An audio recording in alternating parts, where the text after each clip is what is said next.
Nah, sekarang waktunya para pengamat kita. Mas Hermawan, kalau kita lihat penerapan ini kan sudah bahkan persiapannya sudah dilakukan. Di tengah kemudian banyak yang bilang penanganan COVID-19 di Indonesia masih belum cukup optimal lah ya. Pendapat Anda? Ya, disinilah kehati-hatian kita ya untuk kembali mengkomunikasikan sebuah kebijakan kepada publik. Nah, istilah hidup berdampingan ini kan sebenarnya pilihan frasanya juga cukup bisa mempengaruhi masyarakat karena makna hidup berdampingan itu bisa jadi berdamai. Kalau berdamai kita tidak bermusuhan, karena tidak bermusuhan jadi kita kadang tidak taat protokol kesehatan tuh. Jadi pilihan frasa ini sebenarnya sudah dibahas sudah lama ya. Ada yang sebenarnya yang sudah sering dikampanyekan dengan istilah adaptasi kebiasaan baru. Esensi dari hidup berdampingan kan juga adaptasi dengan kebiasaan baru ini. Nah, ini harusnya kita melihat dari psikologi, komunikasi, dan aspek bahasa dan frasa yang digunakan itu satu.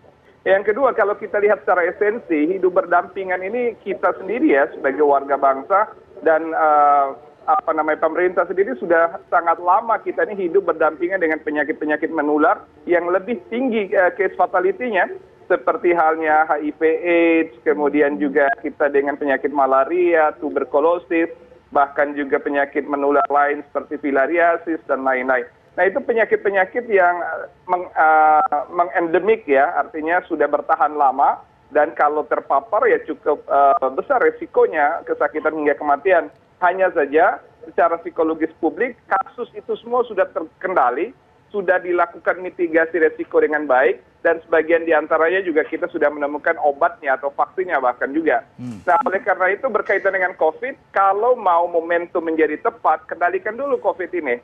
Seperti halnya Singapura. Artinya Singapura dengan upaya social restriction-nya dan juga vaksinasinya mereka paling tidak sudah melewati puncak kasusnya.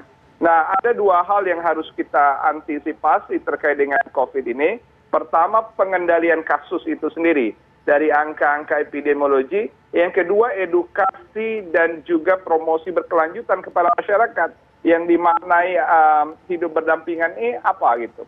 Jadi kalau pribadi saya sebenarnya lebih condong menggunakan istilah yang sudah juga dikampanyekan, yaitu kebiasaan baru ya, adaptasi kebiasaan baru atau new normal bersama COVID-19 ini. Nah, kemudian juga Mbak Maria, Bung Ari Fadil, sebenarnya di masyarakat kita ada kekhawatiran.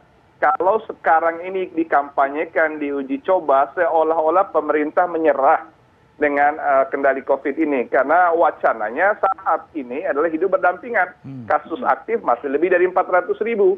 Kasus suspek lebih dari 250.000.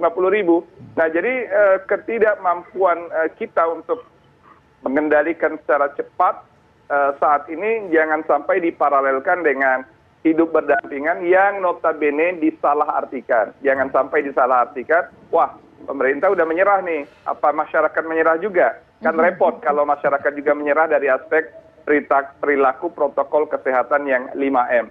Ada yang disebut dengan personal awareness, protokol yang 5M, ada yang disebut dengan community awareness. Sebenarnya yang belum banyak kita kampanyekan itu adalah community awareness. Bagaimana mitigasi resiko dilakukan secara kolektif, kolaboratif oleh unsur, tokoh agama, tokoh masyarakat di tengah masyarakat, termasuk juga berkaitan dengan kendali lingkungan, kesehatan lingkungan, manajemen perilaku, dan lain-lain. Nah, ini yang seharusnya terus dikampanyekan, ketimbang saat ini kita kampanyekan roadmap hidup bersama. Seharusnya sih ke depan mau nggak mau memang kita akan bersama, tetapi kesiapsiagaan kita harusnya pada momentum. Jadi bicara yang paling pas itu momentum atau timing, itu sebenarnya yang menjadi bahan diskusi kita pagi ini yang menarik untuk kita diskusikan. Mbak Maria dan Bung Ari Fadil. Oke, Dr. Diki Budiman, catatan Anda, Dokter. Ya, pertama Mbak Nadia sudah men-stress penting tuh, pesan penting bahwa memang belum ada kepastian ya. Semua negara memang sekarang mengarah membuat roadmap ini ya. Dan roadmap ini penting dengan nanti ada kritik dari Mas Hermawan tuh dengan penyelesaian namanya nanti bisa diinikan. Nah, artinya begini. Intinya adalah bahwa pandemi ini kita belum tahu kapan berakhir, pastinya. Ya. Saat ini prediksi-prediksi ya yang paling tepat ya 2 tahun dan lain sebagainya. Tapi arah itu harus dibuat, ya roadmap itu harus dibuat. Dan yang harus menjadi isi dari roadmap itu adalah memastikan, kan intinya berdampingan itu kita masyarakat harus dijamin bisa melakukan aktivitas sehari-harinya tanpa ada kekhawatiran mengalami sakit parah gitu. Dan ini artinya harus ada terkendali tadi yang disampaikan Mas Hermawan. Keterkendali itu adalah indikatornya 3, test positivity rate yang harus di bawah 5%. Yang bahkan kalau bisa di bawah 1% itu. Kedua, bahwa adanya angka kesakitan yang atau misalnya katakanlah yang bagusnya 10 per 100.000 ya. Atau dan ini kalau ini dari tadi disampaikan Mas Hermawan memang kita belum mencapai itu. Atau angka kematian juga yang katakanlah 1 per 100.000. Nah, jadi ini kritik saya untuk Australia ya, mohon maaf ya. Jadi Australia itu juga bikin roadmap. Ya, nah, tapi kritik saya dari mewakili Griffith saya sampaikan, Australia terlalu, nah ini catatan saya, seperti Indonesia menekankan hanya vaksin. Nah, ini berbahaya, berbahaya. Karena apa? Karena faktor epidemiologi tadi, indikator tadi amat sangat penting. Walaupun memang kita semua sedang menuju nih kemana nih, semua negara, bahkan dunia saat ini, Mas Arief dan Mbak Maria itu melihat 3 negara saat ini, Israel, Inggris, dan Amerika, yang cakupan vaksinasinya sudah lebih dari setengah penduduknya. Nah, data terakhir dari Israel menunjukkan nggak bisa hanya mengandalkan vaksinasi.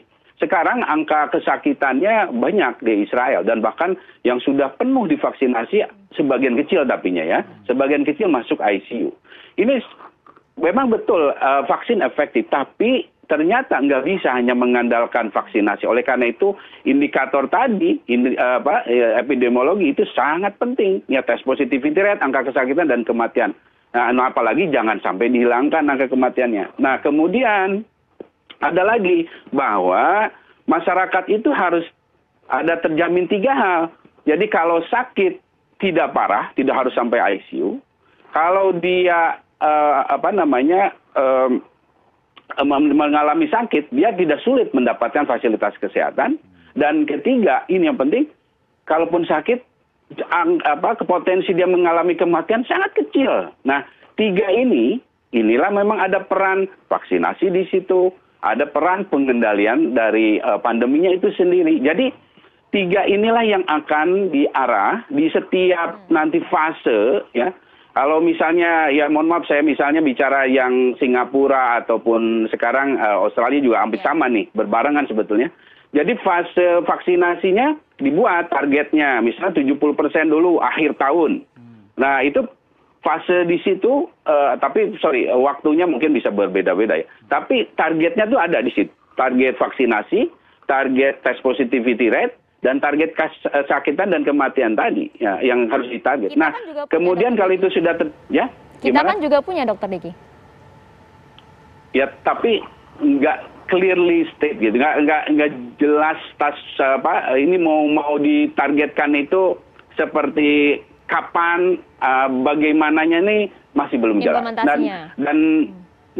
Dan juga masalahnya adalah bahwa ini juga kan belum dijadikan satu panduan umum untuk semua daerah. Karena catatan kritis saya adalah bahwa pemerintah pusat ini sudah buat banyak program, tapi pada level implementasi daerah, bahkan pada masyarakat itu berbeda-beda banget, nggak setara, nggak merata. Bahkan mungkin kita lebih cenderung melihat bahwa keberhasilan vaksinasi kan banyaknya di Jawa, terutama Jabodetabek nih. Nah, ini yang nggak boleh. Kalau bicara namanya roadmap nasional, ya ini harus semua setara. Karena nanti akan jadi ada fenomena pingpong gitu. Kita misalnya di Jawa mulai mengarah kembali, tapi kan itu bicara stase di mana varian ini virus ini masih bermutasi terus, dan ini akan balik lagi nanti kalau tidak dilakukan secara komprehensif dan setara merata gitu. Oke, catatannya sudah cukup banyak dari Dokter Diki. Tadi juga sudah ada dari Mas Hermawan. Kita minta respon dari Dokter Siti Nadia, tapi usai jeda dari dokter ya. Saat lagi tetaplah bersama kami.